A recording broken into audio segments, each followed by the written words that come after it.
Welcome! Today, we are diving deep into a single, incredibly powerful prophetic statement from Islamic tradition. It's what's known as a hadith. Now, if you're not familiar, a hadith is basically a recorded narration of what the Prophet Muhammad said, did, or approved of, and they, along with the Quran, are the bedrock of Islamic law and guidance. The specific one we're looking at today, from a narrator named Ibn Umar, has literally shaped centuries of legal and theological thinking. It sets up these core principles about community, the sanctity of life, the limits of authority, and even the very definition of faith itself. So, let's get into it. And here it is. This is the full Hadith of Ibn Umar, and it's one of the most authenticated narrations out there. It lays out this really clear, profound formula. It says that once a person does certain things, they testify to the faith, they establish prayer, and they give the obligatory charity, the zakat, then boom, their life and their property become protected. This statement really draws a line in the sand for the relationship between the state and the individual. Now, you might have caught that little phrase, except for the right of Islam. What's that about? Well, it refers to specific legally defined punishments for major crimes, things like murder. That's a whole deep topic in Islamic law. But for today, we're zooming in on the main rule this hadith establishes, that powerful guarantee of protection. We're going to unpack this thing piece by piece. So to really get what this statement is all about, we're going to look at it through 5 different lenses. First, we'll talk about why it's so foundational. Then we'll dig into what it teaches about legitimate struggle, or jihad. From there, we'll explore the principles of justice it sets up, look at its definition of faith, and finally, we'll pull it all together to summarize the key takeaways that come from this one single, really rich text. Okay, so why is this one statement so incredibly important? Well, because it acts like a cornerstone. It gives us the principles that govern how the Muslim community should interact with people outside of it, and, just as importantly, it defines the absolute limits of authority over people inside the community. You can think of it as a framework for justice, setting clear boundaries for both conflict and for living together in peace. The first big theme this hadith really clarifies is the concept of jihad, or struggle. That key phrase in the text, "I have been commanded to fight," it immediately brings up some fundamental questions. What's the purpose? What are the rules of engagement? Well, the hadith itself, and the way it's structured, and the goals it sets, actually gives us the answers. The source material draws a really sharp line here. It says the ultimate goal is purely theological, to establish the religion of God and the idea of monotheism. And this is set in direct contrast to what the source says motivates other conflicts, worldly things like revenge or national dominance or just grabbing wealth and power. This distinction between a divinely ordered purpose and just plain old material ambition is presented in the tradition as a point of deep religious and moral pride. And because that goal is theological, a really strict protocol has to be followed. See, the highest objective isn't conquest. It's for people to hear the message of Islam and willingly accept it. That's why al-dawah, which means the call or the invitation to God, must always come before any fighting. This is not optional. It's a required first step, directly following the practice of the Prophet Muhammad himself.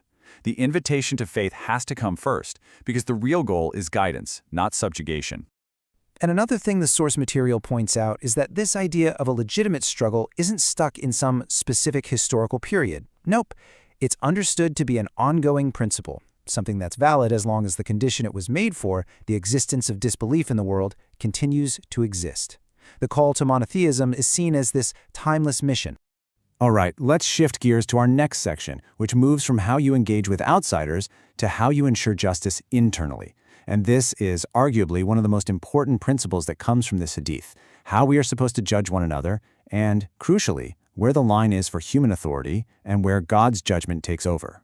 This is so critical. It's this powerful distinction between the apparent, al-zahir, and the hidden, al-sarair. The hadith commands us to judge people based only on what we can actually see and verify.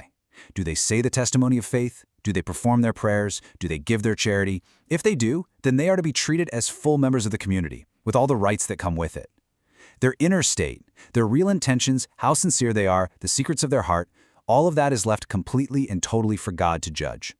This principle is seen as this great safeguard, a social lifeline really, especially in times of chaos, because it stops society from just collapsing into suspicion and finger-pointing. Now, this idea of protecting people based on their outward actions, it doesn't just exist in a vacuum. It actually plugs right into a much bigger legal philosophy in Islam, where the entire legal system, the Sharia, is built around preserving 5 fundamental necessities for a healthy human society. And here they are: the preservation of religion, life, intellect, lineage, and property. These are seen as the absolute essential pillars for any just and stable society. And what this hadith does so powerfully is it explicitly guarantees two of these five. By meeting those outward requirements, a person secures the divine and legal protection of their life and their property. Just listen to this quote again. It really shows you the weight of that guarantee. Notice the exact words. They have protected their lives and property from me. This is the Prophet Muhammad speaking, the leader of the state, the messenger of God. He is saying that once a person meets the outward criteria, not even he, the highest authority in the land, has the right to harm them or take their property unlawfully.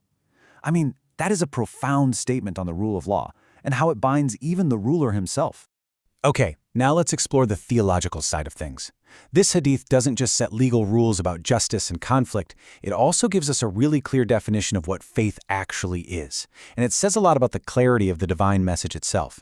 So this hadith is seen as crystal clear proof for the mainstream Sunni belief, that's the largest branch of Islam, that faith or iman isn't just something you feel in your heart. It shows that outward actions, the deeds you do with your body like prayer and charity, are an essential, inseparable part of faith. The Prophet explicitly connects the protection of life and property not just to saying some words, but to actually performing these key physical acts. Sometimes the biggest ideas are packed into the smallest words. The very first word of the hadith in Arabic is umirtu. It means I was commanded. Just that one word frames the entire mission. It shows the Prophet isn't acting on his own ideas or some political strategy. He's a messenger, carrying out a direct order from a higher authority, from God. It establishes that his whole mission is divinely ordained, not something he just came up with. And all of this leads to one final point from our source. Because the Prophet's mission comes directly from God and isn't based on his own whims, the message itself is presented with absolute clarity. The things you have to do to enter the faith and get that protection, they're not vague or mysterious or hidden. The landmarks are clear, the goals are defined so that, as the source material notes, anyone can understand exactly what's being asked of them. So we've taken this dense statement and we've deconstructed it from a bunch of different angles: legal, social, and theological. So now let's pull all those threads back together and just appreciate the amazing, cohesive framework that comes out of this one profound hadith. So, to sum it all up, this single narration is like a masterclass in core Islamic principles. We learn that the ultimate goal of any legitimate struggle has to be theological, not for material gain. We see a system of justice based on what's observable, which mercifully leaves people's inner secrets to God. We understand that life and property become sacred once a person outwardly follows the pillars of Islam. We get a clear theological statement that physical actions are a non-negotiable part of faith. And finally, we're reminded that the prophetic mission was a divine command, delivering a message that is clear and open to all. And that leaves us with one final thought to reflect on. This hadith carefully, meticulously, draws a line in the sand. On one side, you have the community's responsibility to uphold justice based on clear, visible criteria. On the other side, you have the individual's ultimate, private accountability to God for whatever is hidden in their heart. So the question for us is, how does understanding that line, that division of labor between the human and the divine, shape how we view law, faith, and society today?